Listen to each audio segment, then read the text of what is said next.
সংবাদ সবাইকে স্বাগত জানাচ্ছি। আমি ফিরোজ তোহা। শুরুতেই সংবাদ শিরোনাম জানিয়ে দেব এই মুহূর্তে হাতে থাকা সর্বশেষ গুরুত্বপূর্ণ আপডেট আন্তর্জাতিক সংবাদ। শুরুতেই থাকছে ইয়েমেনে হুতিদের ভয়াবহ হামলায় ৫৮ সেনা নিহত।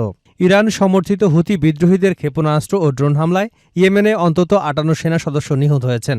সামরিক সূত্রের বরাত দিয়ে টাইমস অফ ইসরায়েল জানিয়েছে, গত ৪ বছরের মধ্যে দেশটিতে একদিনে এটি সর্বোচ্চ প্রাণঘাতী হামলার ঘটনা।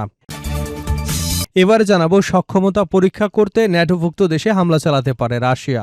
ন্যাটোর প্রতিরোধ ক্ষমতা পরীক্ষা করতে রাশিয়া কয়েক সপ্তাহের মধ্যেই জোটটির যে কোনো সদস্য দেশে হামলা চালাতে পারে বলে সতর্ক করেছে মার্কিন গোয়েন্দা সংস্থাগুলো। জানাবো, ইরান যুদ্ধে মার্কিন অস্ত্র ভাণ্ডার কমে যাওয়ার তথ্য ফাঁসে হতাশ ডোনাল্ড ট্রাম্প। ইরানের সঙ্গে চলমান সংঘাতের গুরুত্বপূর্ণ সময় যুক্তরাষ্ট্রের অস্ত্র ও গোলাবারুদের মজুদ কমে যাবার তথ্য প্রকাশ্যে আসায় ক্ষুব্ধ হয়েছেন প্রেসিডেন্ট ডোনাল্ড ট্রাম্প।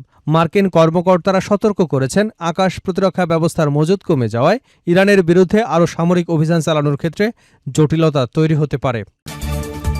এবারে থাকছে, ইরানের মিত্রদের থেকে দ্বিমুখী হামলার আশঙ্কা করছে সৌদি আরব। ইরানের ইসলামী বিপ্লবী গার্ড বাহিনীর তত্ত্বাবধানে ইরাক এবং ইয়েমেন থেকে সৌদি আরবে সমন্বিত হামলা হতে পারে বলে আশঙ্কা করছে রিয়াদ। সৌদি আরবের এক জ্যেষ্ঠ কর্মকর্তা এ তথ্য নিশ্চিত করেছেন। এরপর থাকছে, ইরানের শাসক গোষ্ঠীর আর্থিক নেটওয়ার্ক ভেঙে দেওয়া হচ্ছে যুক্তরাষ্ট্র। ইরানের শাসক গোষ্ঠীর আর্থিক নেটওয়ার্ক লক্ষ্য করে নতুন পদক্ষেপ নেবার ঘোষণা দিয়েছে যুক্তরাষ্ট্র। ওয়াশিংটনের দাবি, নিষেধাজ্ঞা এড়িয়ে গোপনে শত শত মিলিয়ন ডলার হস্তান্তরের জন্য ব্যবহৃত মুদ্রা বিনিময় কেন্দ্র এবং ভুয়া কোম্পানির একটি নেটওয়ার্ক ভেঙে দিতে এই ব্যবস্থা নেওয়া হয়েছে। শুক্রবার এক প্রতিবেদনে এ তথ্য জানিয়েছে আল জাজিরা। এবং সর্বশেষ জানাবো, কারাবন্দী ইমরান খানের সঙ্গে যোগাযোগ নেই ৭ মাস, উদ্বিগ্ন পরিবার। পাকিস্তানের সাবেক প্রধানমন্ত্রী ইমরান খানের 2 পুত্র কাসিম খান ও সুলাইমান খান তাদের বাবার সুস্থতা নিয়ে গভীর উদ্বেগ প্রকাশ করেছেন। বিগত ৭ মাস ধরে পরিবারের সদস্য, আইনজীবী এবং চিকিৎসক কাউকেই ইমরান খানের সঙ্গে দেখা করতে দেয়নি পাকিস্তানি কর্তৃপক্ষ। আটক হওয়ার ৩য় বার্ষিকীতে সিএনএনকে দেওয়া এক সাক্ষাৎকারে এমনটাই দাবি করেছে ইমরান খানের ছেলেরা। এতক্ষণ শুনছিলেন সংবাদ শিরোনাম, এবার থাকছে পুরো সংবাদ। দর্শক, অনুরোধ থাকবে ভিডিওতে একটি লাইক দিন, কমেন্টস করে জানিয়ে দিন এই ভিডিওটি আপনি কোন জেলা থেকে দেখছেন এবং শুনছেন। ইয়েমেনে হুতিদের ভয়াবহ হামলায় ৫৮ সেনা নিহত। ইরান সমর্থিত হুতি বিদ্রোহীদের ক্ষেপণাস্ত্র ও ড্রোন হামলায় ইয়েমেনে অন্তত ৫৮ সেনা সদস্য নিহত হয়েছেন। সামরিক সূত্রের বরাত দিয়ে টাইমস অফ ইসরায়েল জানিয়েছে, গত ৪ বছরের মধ্যে দেশটিতে একদিনে এটি সবচেয়ে প্রাণঘাতী হামলার ঘটনা। বৃহস্পতিবার মারিব প্রদেশের আল রুয়াইক এবং সৌদি সীমান্ত সংলগ্ন হাদ্রামাউত প্রদেশে আল আরব আল ওয়াদিয়া এলাকায় সামরিক ঘাঁটিগুলোকে একযোগে নিশানা করা হয়। ইয়েমেনের সামরিক কর্মকর্তাদের ভাষ্য অনুযায়ী মারিবের একটি সেনা ক্যাম্পে সকালে সমাবেশ চলাকালে ক্ষেপণাস্ত্র হামলায় অন্তত ৪৫ সেনা নিহত হয়। হুতি গোষ্ঠী দাবি করেছে, ইরান সমর্থিত সামরিক শক্তি বৃদ্ধির জবাব হিসেবেই এ হামলা চালানো হয়েছে। গোষ্ঠীটির সামরিক মুখপাত্র ইয়াহিয়া সারি বলেন, সরকারি বাহিনীর সামরিক অবস্থান লক্ষ্য করে ব্যালিস্টিক ক্ষেপণাস্ত্র, ড্রোন ব্যবহার করা হয়েছে। হামলার লক্ষ্যবস্তু হিসেবে তিনি আল রুয়াইক, আল থানিয়া এবং আল আরব এলাকার নাম উল্লেখ করেন। তিনি আরও বলেন, পরিস্থিতি আরও উত্তপ্ত হলে তা মোকাবেলার জন্য হুতি বাহিনী প্রস্তুত রয়েছে। এদিকে সংঘাতের প্রভাব সৌদি আরবেও ছড়িয়ে পড়েছে। দেশটির দক্ষিণাঞ্চলের নাজরান এলাকায় হুতিদের হামলায় অন্তত ১১ জন বেসামরিক নাগরিক আহত হয়েছে বলে সৌদি কর্মকর্তারা নিশ্চিত করেছেন। বিশ্লেষকদের মতে, যুক্তরাষ্ট্র ইরান উত্তেজনার পাশাপাশি ইয়েমেনের চলমান সংঘাত নতুন করে তীব্র হবার ইঙ্গিত দিচ্ছে। সক্ষমতা পরীক্ষা করতে ন্যাটোভুক্ত দেশে হামলা চালাতে পারে রাশিয়া। ন্যাটোর প্রতিরোধ সক্ষমতা পরীক্ষা করতে রাশিয়া কয়েক সপ্তাহের মধ্যে জোটটির যে কোনো সদস্য দেশে হামলা চালাতে পারে বলে সতর্ক করেছে মার্কিন গোয়েন্দা সংস্থাগুলো। দ্য ওয়াল স্ট্রিট জার্নালের এক প্রতিবেদনে মার্কিন কর্মকর্তাদের বরাত দিয়ে বলা হয়েছে, চলতি শরৎকাল থেকে ২০২৯ সালের মধ্যে যে কোনো সময় পূর্ব ইউরোপে সীমিত স্থল অনুপ্রবেশ কিংবা সাইবার হামলার মাধ্যমে উত্তেজনা বাড়ানোর চেষ্টা করতে পারে মস্কো। এর আগে মার্কিন গোয়েন্দাদের মূল্যায়ন ছিল, ইউক্রেনের সঙ্গে যুদ্ধে জড়িয়ে থাকা অবস্থায় রুশ প্রেসিডেন্ট ভ্লাদিমির পুতিন ন্যাটোর কোনো সদস্য দেশে সরাসরি হামলা চালাবেন না। নতুন মূল্যায়ন সেই অবস্থান থেকে উল্লেখযোগ্য পরিবর্তনের ইঙ্গিত দিচ্ছে।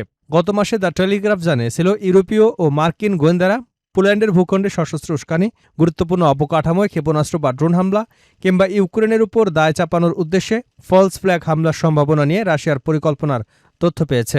গোয়েন্দাদের ধারণা, এসব কর্মকাণ্ডের মাধ্যমে ন্যাটোভুক্ত দেশগুলোর মধ্যে বিভাজন তৈরি এবং ইউক্রেনকে পশ্চিমা সহায়তা বন্ধে সদস্যদের উপর চাপ সৃষ্টির চেষ্টা করতে পারে মস্কো।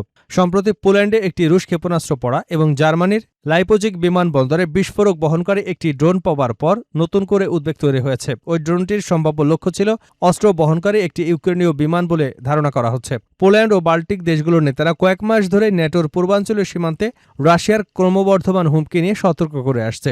বৃহস্পতিবার লিথুয়ানিয়ার প্রধানমন্ত্রী রবার্টস কাউনাস অভিযোগ করেন, মস্কো ইউক্রেনীয় প্রযুক্তিতে তৈরি ড্রোন ব্যবহার করে বাল্টিক অঞ্চলে ফলস ফ্ল্যাগ হামলা চালিয়ে ইউরোপকে বিভক্ত করবার চেষ্টা করতে পারে। ইরান যুদ্ধে মার্কিন অস্ত্রভান্ডার কমে যাওয়ার তথ্য ফাঁসে হতাশ ডোনাল্ড ট্রাম্প। ইরানের সঙ্গে চলমান সংঘাতে গুরুত্বপূর্ণ সময়ে যুক্তরাষ্ট্রের অস্ত্র এবং গোলাবারুদের মজুদ কমে যাবার তথ্য প্রকাশ্যে আসায় ক্ষুব্ধ হয়েছেন মার্কিন প্রেসিডেন্ট ডোনাল্ড ট্রাম্প। মার্কিন কর্মকর্তারা সতর্ক করেছেন, আকাশ প্রতিরক্ষা ব্যবস্থার মজুদ কমে যাওয়ায় ইরানের বিরুদ্ধে আরও সামরিক অভিযান চালানোর ক্ষেত্রে জটিলতা তৈরি হতে পারে। শুক্রবার জেরুজালেম পোস্টের এক প্রতিবেদনে বলা হয়েছে, মার্কিন অস্ত্রভান্ডারের গুরুত্বপূর্ণ কিছু গোলাবারুদের মজুদ কমে যাওয়ার তথ্য প্রকাশ্যে আসায় ব্যক্তিগতভাবে হতাশা প্রকাশ করেছেন ট্রাম্প। তার আশঙ্কা, এই ধরনের তথ্য প্রকাশের ফলে যুক্তরাষ্ট্রকে দুর্বল হিসেবে মনে করা হতে পারে। অথচ ইরানের উপর আরও সামরিক চাপ প্রয়োগ করে দেশটিকে একটি চুক্তিতে রাজি করানোর হুমকি দিয়ে আসছেন তিনি। প্রতিবেদন অনুযায়ী গত সপ্তাহে ক্যাম্প ডেভিডে অনুষ্ঠিত মন্ত্রিসভার বৈঠকেও বিষয়টি উপস্থাপন করেছিলেন তিনি। গণমাধ্যমে মার্কিন অস্ত্র ভান্ডারের মজুদ কমে যাবার খবর গুরুত্ব দিয়ে প্রকাশিত হবার বিশেষভাবে ক্ষুব্ধ হয়েছেন তিনি। তবে যুক্তরাষ্ট্রের অস্ত্রের সম্ভাব্য সংকটের বিষয়টি ট্রাম্প কয়েক মাস ধরে জানতেন বলে জানিয়েছে সিএনএন। অর্থাৎ তার ক্ষোভের মূল কারণ অস্ত্রের মজুদ কমে যাওয়া নয়, বরং বিষয়টি প্রকাশ্যে আসার সময় এ নিয়ে তিনি জনসমক্ষে ক্রমবর্ধমান আলোচনা চালাচ্ছেন। এদিকে বৃহস্পতিবার স্থায়ীভাবে সময় ভোরে সামাজিক যোগাযোগ মাধ্যম ট্রুথ সোশ্যালে দেওয়া এক পোস্টে অস্ত্রভান্ডার নিয়ে আত্মপক্ষ সমর্থন করেন ট্রাম্প। তিনি দাবি করেন, বিশেষ করে কিছু নির্দিষ্ট ধরনের অস্ত্রসহ যুক্তরাষ্ট্রের কাছে বিপুল পরিমাণ গোলাবারুদ রয়েছে। একই সঙ্গে প্রয়োজন অনুযায়ী আরও বিপুল পরিমাণ অস্ত্র তৈরি করে যুক্তরাষ্ট্রে পাঠানো হচ্ছে বলেও তিনি দাবি করেন। ট্রাম্প আরও বলেন, যুক্তরাষ্ট্রের ইতিহাসে সবচেয়ে বেশি সংখ্যক অস্ত্র কারখানা এবং উৎপাদন কেন্দ্র তৈরি করেছে প্রতিরক্ষা কোম্পানিগুলো। তবে একই বক্তব্যে ট্রাম্প স্বীকারও করেছেন, কিছু নির্দিষ্ট ধরনের অস্ত্রের সরবরাহ তুলনামূলকভাবে সীমিত। পরে ওভাল অফিসে সাংবাদিকদের সঙ্গে কথা বলার সময় তিনি জানান, কিছু গোলাবারুদের মজুদ কঠিন অবস্থায় রয়েছে, তবে অপেক্ষাকৃত কম উন্নত অস্ত্রের ক্ষেত্রে যুক্তরাষ্ট্রের প্রায় সীমাহীন সরবরাহ রয়েছে বলেও তিনি দাবি করেন। ইরানে মিত্রদের থেকে দ্বিমুখী হামলার আশঙ্কা করছে সৌদি আরব। ইরানের ইসলামী বিপ্লবী গার্ড বাহিনীর তত্ত্বাবধানে ইরাক এবং ইয়েমেন থেকে সৌদি আরবে সমন্বিত হামলা হতে পারে বলে আশঙ্কা করছে রিয়াদ। সৌদি আরবের এক জ্যেষ্ঠ কর্মকর্তা এ তথ্য নিশ্চিত করেছেন। খবর রয়টার্সের। নাম প্রকাশ না করার শর্তে ওই কর্মকর্তা বলেন, সৌদি আরব, যুক্তরাষ্ট্র ও অন্যান্য আঞ্চলিক দেশের গোয়েন্দা তথ্য অনুযায়ী হামলাগুলো যে কোনো সময় হতে পারে। এতে বেসামরিক ও অর্থনৈতিক স্থাপনা, বিশেষ করে জ্বালানি অবকাঠামো, বন্দর ও বিমানবন্দরের লক্ষ্যবস্তু হতে পারে। সৌদি কর্তৃপক্ষ ড্রোন এবং ক্ষেপণাস্ত্র সরানোর তথ্য পেয়েছে, এমনটাই জানান ওই কর্মকর্তা। তার দাবি, এসব তৎপরতা ইরাকের উত্তর দিক এবং ইয়েমেনের দক্ষিণ দিক থেকে সমন্বিত হামলার প্রস্তুতির ইঙ্গিত দিচ্ছে। যেকোনো আগ্রাসনের জবাব দিতে সৌদি আরব প্রয়োজনীয় সব ব্যবস্থা নিতে প্রস্তুত বলেও তিনি জানান। সাম্প্রতিক সপ্তাহগুলোতে আঞ্চলিক সংঘাতের মধ্যে সৌদি আরব ক্রমেই হামলার ঝুঁকিতে পড়েছে। ইয়েমেনের হুতি এবং ইরাকের ইরানপন্থী সশস্ত্র গোষ্ঠীগুলোর হামলার মুখে পড়েছে দেশটি। জুলাই শেষ দিকে সৌদির তেল স্থাপনায় ড্রোন হামলার জন্য ইরানপন্থী গোষ্ঠীগুলোকে দায়ী করে যুক্তরাষ্ট্রের সেন্ট্রাল কমান্ডের সঙ্গে যৌথভাবে ইরাকে হামলাও চালায় রিয়াদ। পরে ইরাকি মিলিশিয়াগুলো ওই হামলার প্রতিশোধ নেওয়ার হুমকি দেয়। এর মধ্যেই শুক্রবার মক্কায় সৌদি আরব, পাকিস্তান, তুরস্কের মধ্যে যৌথ প্রতিরক্ষা চুক্তি স্বাক্ষর হয়েছে। এতে মধ্যপ্রাচ্যের চলমান উত্তেজনার মধ্যে তিনটি বড় সুন্নি মুসলিম শক্তি নিরাপত্তা সহযোগিতা আরও জোরদার হবার ইঙ্গিত মিলেছে। সৌদি কর্মকর্তারা বলেন, সম্ভাব্য হামলার হুমকি বিশেষভাবে উদ্বেগজনক, কারণ রিয়াদ একই সময় উত্তেজনা কমানো এবং আলোচনার মাধ্যমে সমাধানের চেষ্টা চালিয়ে যাচ্ছে। ইরান সহ সংশ্লিষ্ট সব পক্ষের সঙ্গে যোগাযোগ এবং মধ্যস্থতা প্রচেষ্টা সঠিক দিকেই এগোচ্ছে বলে তিনি জানান। তার মতে সম্ভাব্য হামলার উদ্দেশ্য হতে পারে এসব কূটনৈতিক প্রচেষ্টা ভণ্ডুল করা। এদিকে আঞ্চলিক কর্মকর্তারা জানিয়েছেন, হরমুজ প্রণালী পুনরায় চালুর বিষয়ে ইরান উপসাগরীয় দেশগুলোর মধ্যে একটি অস্থায়ী ব্যবস্থা নিয়ে আলোচনা এগোচ্ছে। এর মাধ্যমে বৃহত্তর আলোচনা শুরু করে ইরান যুদ্ধের অবসানের পথ তৈরি হতে পারে। সম্ভাব্য হামলার এই সতর্কতার মধ্যেই বৃহস্পতিবার দক্ষিণ সৌদি আরবে হুতিদের একটি হামলায় 11 বেসামরিক নাগরিক আহত হয়েছেন।